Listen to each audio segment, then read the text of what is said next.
the scenario I want to paint has to do with, say if you're heading towards a trajectory of your financial goals, so there's more income. Yes. At what point can you say adjust that surplus to a higher percentage?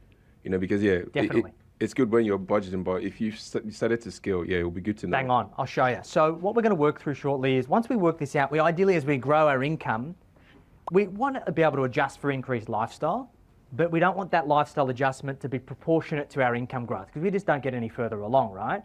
So we'll work through that shortly. But the great thing is this structure will minimize cash flow creep because as our income grows, we don't necessarily have to adjust everything else. Awesome. And we had a question up the front, yeah?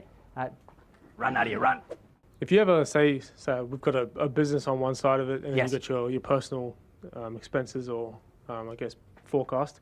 If you've got your personal portfolio in that sense, so say I've got an investment property that Yep. you've got the income comes into that.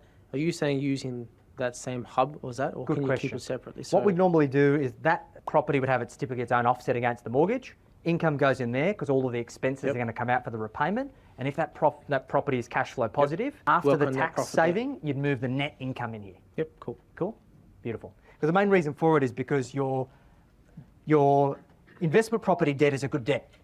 And you don't want to offset that typically, right? If you've got, say, bad debt, your home debt or something else. So there's typically a higher return that we can get from allocating it elsewhere. Great question. Cool, guys. All right. So what we need to work out here, and ultimately the great thing about this structure is that we basically have one evaluation question. Is your hub account growing, sitting flat, or falling?